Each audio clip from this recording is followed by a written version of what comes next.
Alright, so good morning, class. We only have about 7 to 9 minutes today, so we're going to go ahead and get started. Today's lesson is going to be on sexually transmitted infection prevention. And we're going to go ahead and skip that. So, STIs. What does STI stand for? STI stands for sexually transmitted infection. We used to call it STD, but then health educators and health providers didn't really like that anymore because it sounded a little bit harsh, and it's basically the same thing. Infection is a little bit less stigmatizing than disease is, but it's really the same thing. It's an infection that gets passed down from one person to another person. Alright, so did you know safe sex means protecting yourself and your partner from STIs and unplanned pregnancies by condoms or by testing regularly and honest communication. A common myth is that all STIs show symptoms, but infections like chlamydia and HPV can be silent and still cause harm.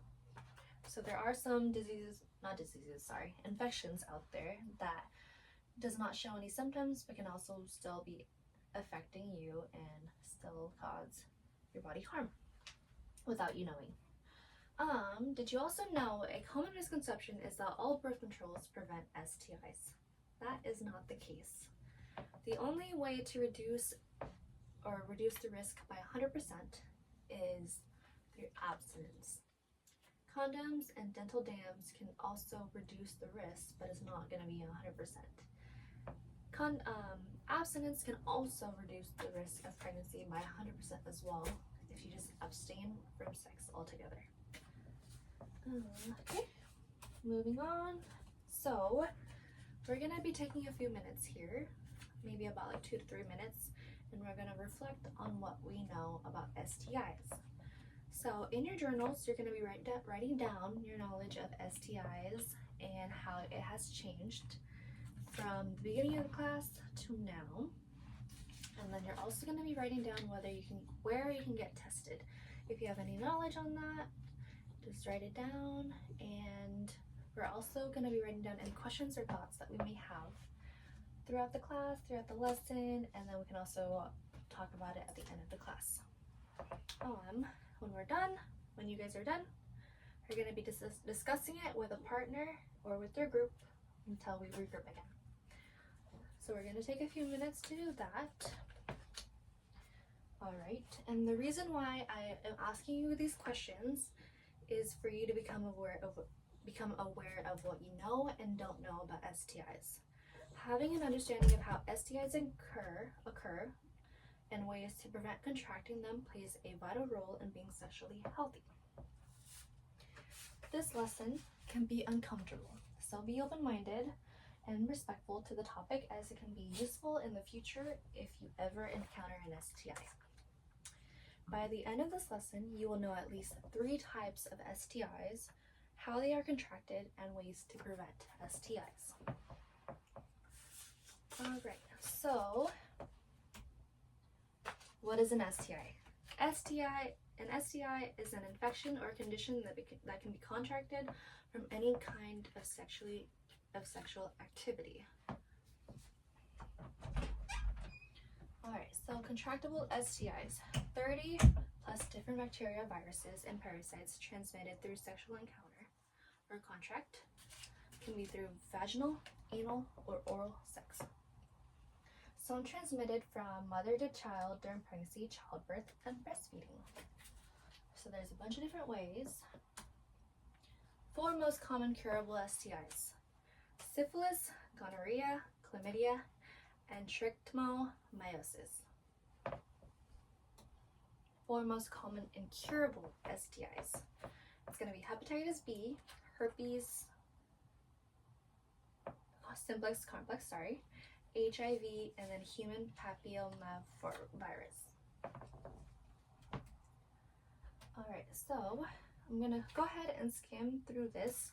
I'm going to give you a packet, and the packet is going to have all the list of STIs and their symptoms on it.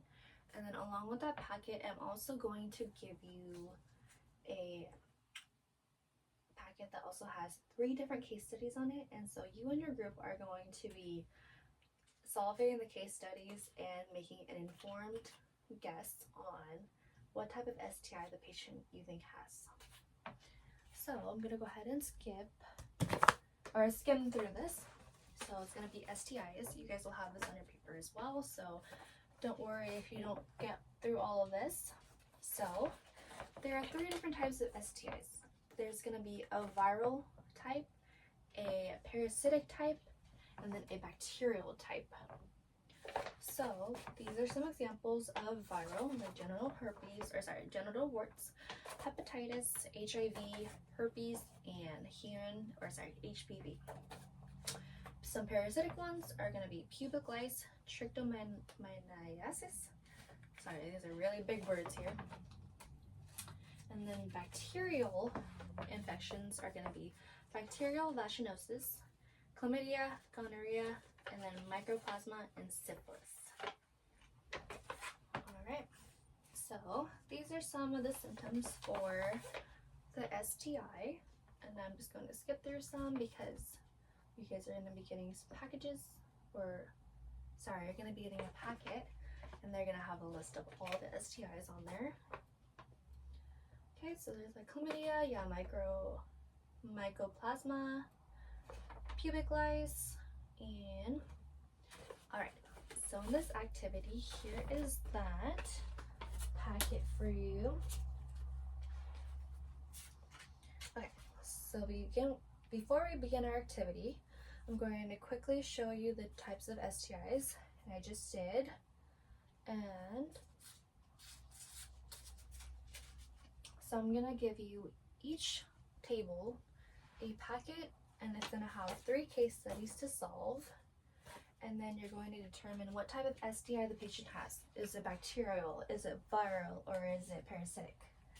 And then we're also going to be thinking about what are the symptoms? Are they related to any of those STIs that are in those packages?